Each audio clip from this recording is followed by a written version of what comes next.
Hello students, welcome to online classes.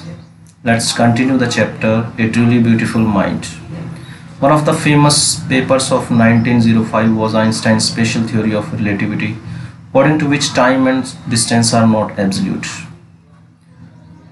तो 1905 के जो लेख थे एल्बर्ट आइंस्टाइन के, उनमें से सबसे फेमस जो था वो था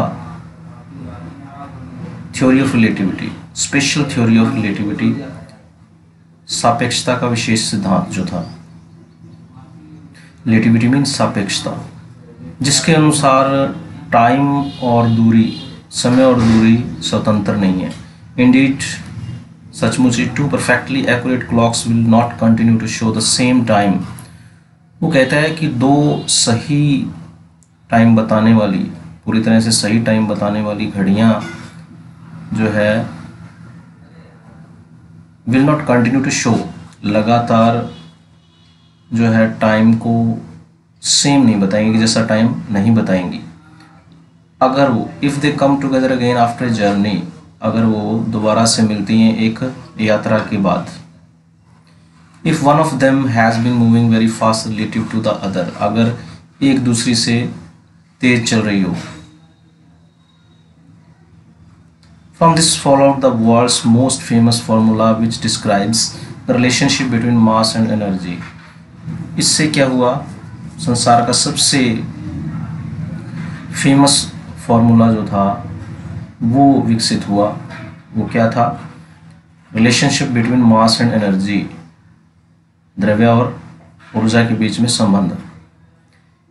E is equal to mc square.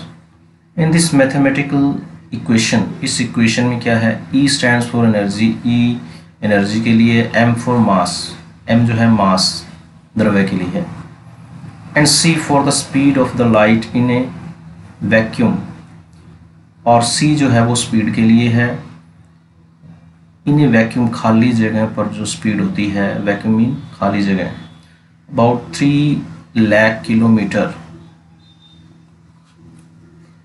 When you sit with a example दिया गया है, when you sit with a nice girl for 2 hours, वो कहता है कि अगर आप एक अच्छी लड़की, सुंदर लड़की के साथ में 2 घंटे बैठते हैं, it seems like 2 minutes, तो ये 2 मिनट ही लगता है। When you sit on a hot stove for 2 minutes, गर्म स्टोव पर अगर आप 2 मिनट बैठते हैं, it seems like 2 hours, तो ये 2 घंटे जैसा है। That's relativity, ये सापेक्षता है।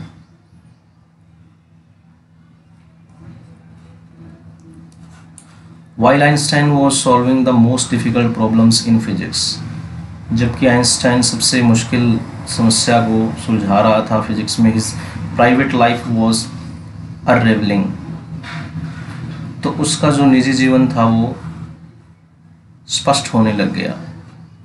Starting to fail, यानी फेल होना, असफल होना शुरू हो गया। Albert had wanted to marry Mileva right after finishing his studies. Albert Mileva के साथ में शादी करना चाहता था पढ़ाई ख़त्म करने के बाद, but his mother was against it, लेकिन उसकी माँ उसके विरुद्ध थी। She thought Mileva who was 3 years older than her son, वो सोचती थी कि मिलेवा 3 साल बड़ी है उसके बेटे से, was too old for him, उसके लिए ज़्यादा बड़ी है। She was also bothered by Mileva's intelligence, वो मिलेवा की बुद्धिमत्ता से भी चिंतित रहती थी, वो उसकी बुद्धिमत्ता से भी चिंतित थी। She is a book like you, वो कहते कि ये तुम्हारी तरह एक किताब है। हिज मदर सेड, उसकी माँ ने कहा। Einstein put the wedding off, Einstein ने शादी को स्थगित कर दिया। The pair finally married in January 1903, उस जोड़े ने 1903 में शादी कर ली, एंड हैड 2 sons, उनके 2 बेटे थे। But a few years later the marriage faltered, कुछ सालों के बाद शादी लड़खड़ाने लग गई, कमज़ोर पड़ गई। Mileva meanwhile was losing her intellectual ambition and becoming an unhappy housewife, उसके दौरान मिलेवा अपनी बौद्धिक आकांक्षा खोने लग गई थी, and becoming an unhappy housewife, और एक नाखुश गृहिणी बनकर रह गई थी, यानी कि खुश नहीं रहती थी, गृहिणी के रूप में ही रह गई थी, और उसकी आकांक्षा पूरी नहीं हुई, इच्छा पूरी नहीं हुई। After years of constant fighting, लगातार कई सालों की लड़ाई के बाद। The couple finally divorced in 1919। Couple ने अंत में डिवोर्स ले लिया, तलाक हो गया दोनों का। Einstein married his cousin Elsa the same year. उसी साल आइंस्टाइन ने अपनी कज़न एल्जा के साथ शादी कर ली। Einstein's new personal chapter coincided with his rise to world fame. Einstein का नया व्यक्तिगत जो अध्याय था वो संयोग से शुरू हुआ। With his rise to world fame, किसके साथ शुरू हुआ? राइज टू वर्ल्ड फेम, संसारिक जो फेम मतलब प्रसिद्धि थी उसके साथ। इन 1915 1915 में he had published his general theory of relativity. उसने अपनी सामान्य जो सिद्धांत था सापेक्षता का वो पब्लिश किया, प्रकाशित किया। उसकी जो थ्योरी थी रिलेटिविटी की वो पब्लिश की। Which provided a new interpretation of gravity, जिसने कि गुरुत्व की नई परिभाषा दी, नई परिभाषा को उपलब्ध करवाया। An eclipse of the sun in 1919 brought proof that an eclipse of the sun in 1919 brought proof that it was accurate।